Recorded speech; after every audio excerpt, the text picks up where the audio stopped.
Hello, Mark. Your film that you produced is The Odd Job Man, alongside ex-Python member Graham Chapman. So there's a whole host of stuff to ask you about here. I mean, the first one really is that Graham, this was his first film as a producer himself. I understand that he'd raised a lot of the money for it himself with bands like Led Zeppelin, Pink Floyd. I don't know how true that is. But then I'm wondering how you were brought on board as a producer.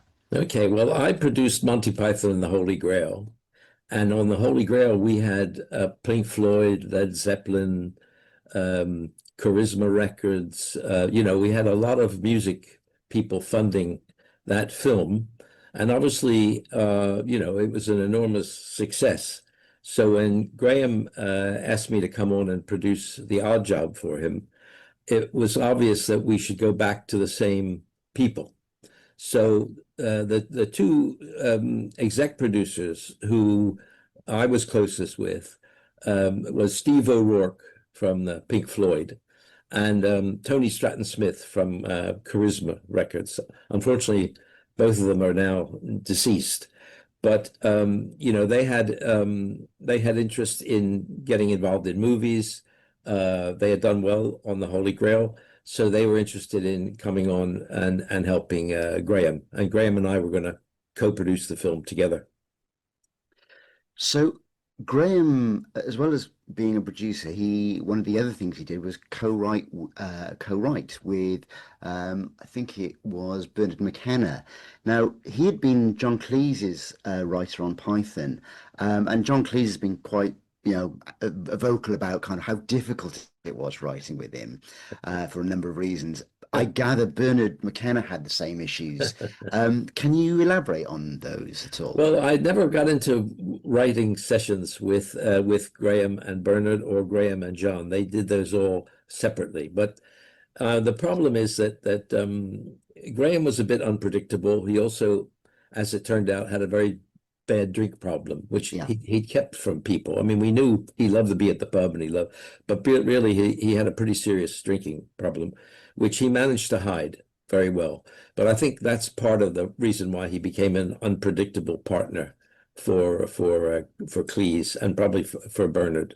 I think he was just interested in so many other things, and he had so many things that were pulling him away from work that he wasn't a very good collaborator.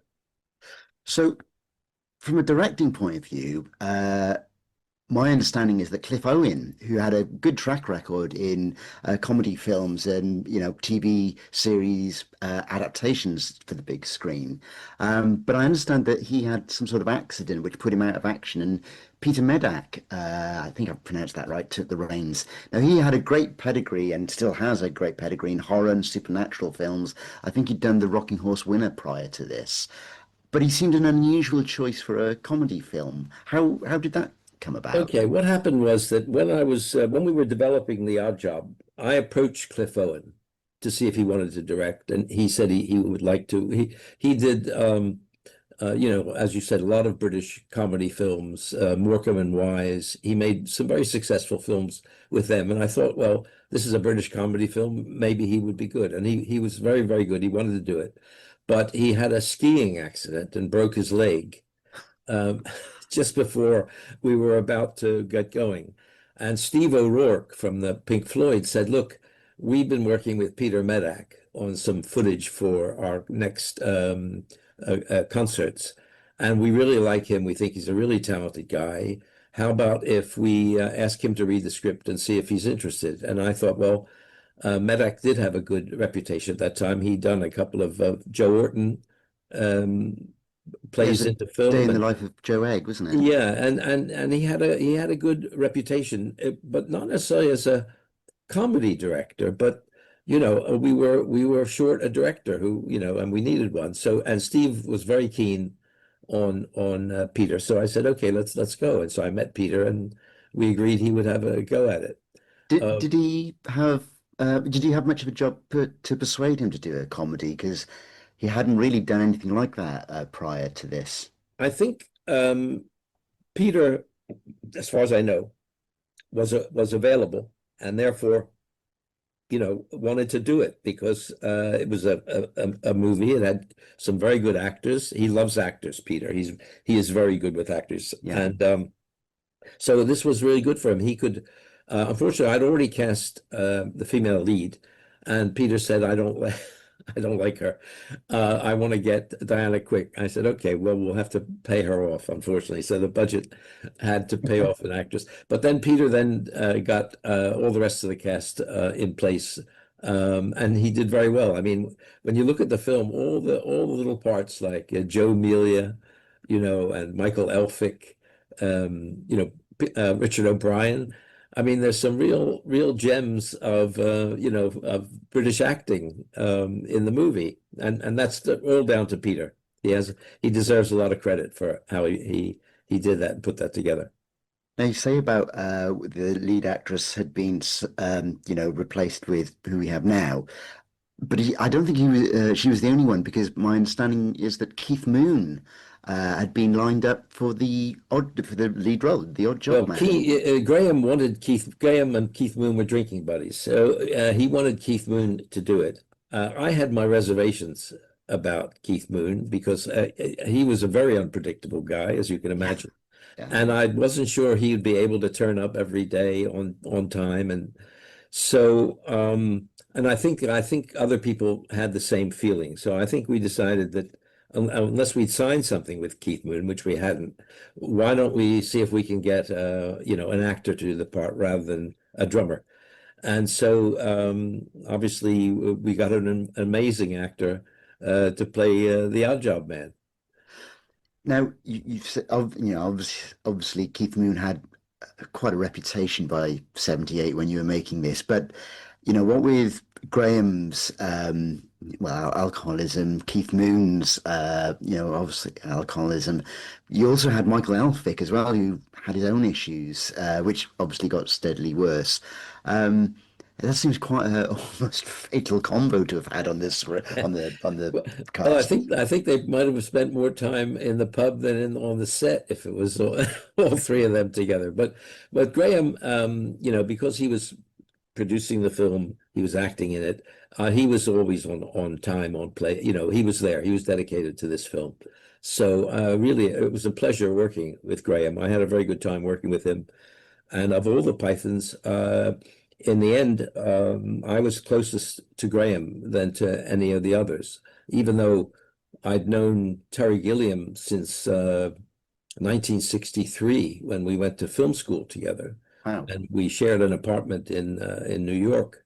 So I mean, Terry Gilliam was actually my introduction to the Pythons, but unfortunately, events happen, and we're no longer close. So, in 1979, they made Life of Brian, and my understanding was that Graham had quit drinking by that point, and it was for all the team, it was a quite pleasurable experience shooting Life of Brian. But when you were shooting this, I kind of get the impression that he was at sort of peak drinking, if you like. So, did that become problematic on set for Not anyone, really. No, actually? no. I mean, Graham, first of all, Graham did drink a lot. He drank straight like gin and vodka, and but he could hold his liquor really well. I mean, the Pythons for years didn't know there was a drink problem with Graham. He really hid it extremely. It was only when I think Michael Palin had to open his little bag. Uh, like an office bag, and he discovered there was a half-drunk bottle of vodka in there, and that Graham had been, secretly, having sips. So, but he was very dedicated to the film, and he never, you would never have thought he had a drink problem on that movie. So Monty Python had ended, the team had disbanded by, I think it was 74, something like that. And I know John Cleese had left after the third series. But they'd all gone on to varying success, but good success. You had Fawlty Towers ripping yarns. There was the Ruttles. Terry Gilliam had gone on to start his directing career in earnest. But Graham seemed to be the one that had kind of been left behind. Do you think that he kind of felt a bit of pressure No, at no, I all? don't think so, because after The Odd Job, He went on to do a couple of other big movies. He did a pirate movie, if I remember, Yellowbeard, Yellowbeard, yeah. and he did another film. He went, I mean, he took it very seriously. He went to LA and he went to the gym and he got it, he wanted to be a movie star and he was, I mean, he'd done extremely well in the Holy Grail. He was an amazing King Arthur.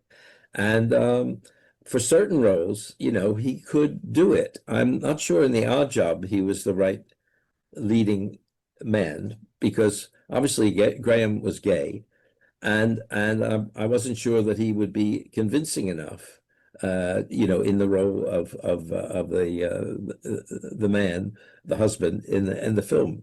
So but I wasn't the person to tell him not to play the lead in his own movie, which he'd co-written, and so we went ahead and we saw what happened. And then finally, I just wanted to ask you, having watched the film again recently, what surprised me, and maybe this was kind of the time, there's significant scenes of full frontal nudity in it, Yeah. plus a little bit of strong language. And I just wonder, did you have kind of problems with certification at that time with it? No, we didn't have any problems of certification on the film. I think Peter Medak is the person who introduced those kind of grown-up aspects into the movie. And you're right. I was also, when I looked at it again, I was also, first time I'd seen it since 1978. So I was also a bit surprised. I was also really, surprised by Richard O'Brien's character, but that was great. That was, I mean, the depth of acting talent, Joe Yeah, Melia, Richard O'Brien, Michael Elphick, Stuart Harwood, Eddie Hardwick. I mean, we had Carolyn Seymour.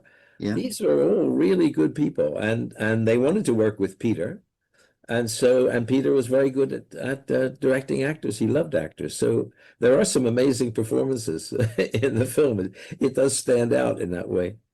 And then finally, if you could have your time over again with that film, from pre-production, production, and post, marketing, everything, is there anything you would have changed?